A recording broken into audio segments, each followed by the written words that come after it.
कई बार अविश्वास प्रस्ताव आए। मैंने जैसे पहले कहा, मैं 3 अविश्वास प्रस्ताव का जिक्र करना जरूर चाहूंगा।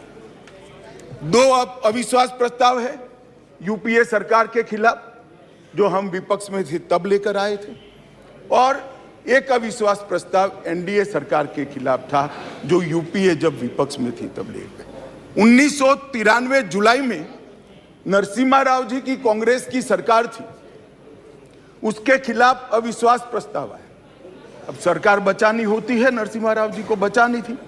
कांग्रेस का मूल सिद्धांत है एन केन प्रकारेण सत्ता में बने रहना, सत्ता में बने रहने का प्रयास करना। ना इसके लिए सिद्धांत होते हैं, ना नीतियां होती है, ना औचित्य होता है।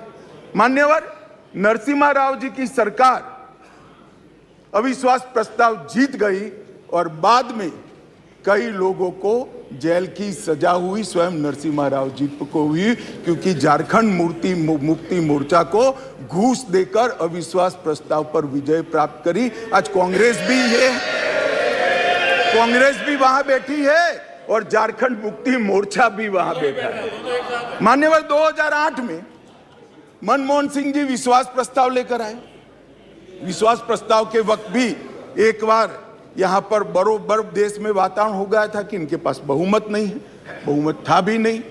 और मान्यवर इस सदन ने उस वक्त सबसे कलंकित घटना देखनी पड़ी। सांसदों को करोड़ों रुपए की घूस लेनी पड़ी और हमारे ऑनेस्ट सांसद वो रुपया लेकर पीठ के सामने आए और कहा कि हमें संरक्षण चाहिए, हमें रुपया ऑफर किया गया और वो सरकार बचा ली। तो एक तो चरित्र है यूपीए का, सरकार के सामने अविश्वास का प्रस्ताव आए या कोई अविश्वास का प्रस्ताव न लाए, इसलिए विश्वास का प्रस्ताव वो स्वयं लाए।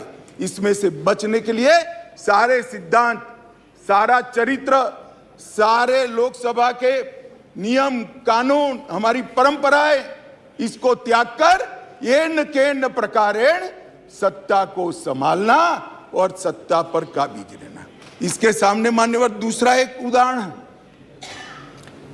1999 में अटल जी की सरकार थी और अविश्वास प्रस्ताव आया। मान्यवर ये जो कांग्रेस ने किया वो हम कर सकते थे, क्योंकि 93 में नरसिम्हा राव जी ने देश के सार्वजनिक जीवन को एक एग्जाम्पल पूरा कर दिया था कि सरकार ऐसे भी बचाई जा सकती है, करोड़ों रुपया देकर भी बचाई जा सकती है।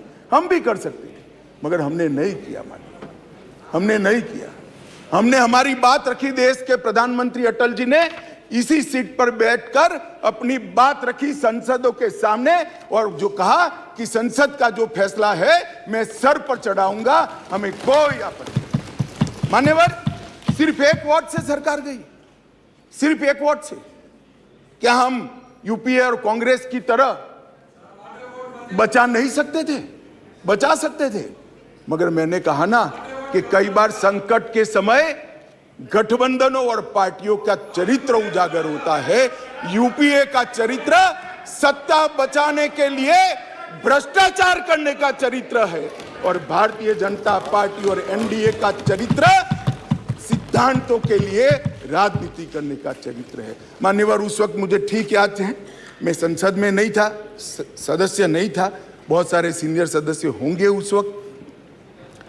मान्यवर 1 ही वोट का फर्क था और अंत में गिरधर गोमांग के वोट को हमारे उड़ीसा के पूर्व मुख्यमंत्री उस वक्त मुख्यमंत्री से शपथ ले चुके थे और वोट डालने आए थे। वो वोट को वैलिड गिनना या नहीं गिनना, मगर मान्यवर आप जिस आसन पर बैठे हो इसकी भी गरिमा का एनडीए ने पालन किया था। हमने कोई दबाव नहीं बनाया। 1 वोट हमारे विरुद्ध में गया, हमारी सरकार चली गई। मगर आज मैं फिर से कहना चाहता हूं गौरव गोगोई जी को, मगर जनता है जो सब देखती है, जनता है जो सब जानती है। 1 वोट से हमारी सरकार गई, 1 वोट से हमारी सरकार जरूर गई, परंतु अंत में क्या हुआ? बहुत बड़े बहुमत के साथ अटल जी फिर से देश के प्रधानमंत्री। मान्यवर हमारे एनडीए का कुनबा मोदी जी के नेतृत्व में, भारतीय जनता पार्टी मोदी जी के नेतृत्व में हम देश में सिद्धांतों की राजनीति को प्रस्तावित करने के लिए राजनीति में है। एन केन प्रकारेण सत्ता को बचाने के लिए राजनीति के अंदर नहीं है। और ये दो चरित्र आज इस विश्वास प्रस्ताव पर की चर्चा के माध्यम से मैं 130 करोड़ की जनता को याद कराना चाहता हूं। एक और करोड़ों रुपया खर्च कर बहुमत खरीदने वाले लोग बैठे हैं और एक बार सिद्धांत के लिए सत्ता छोड़ने वाले लोग बैठे हैं।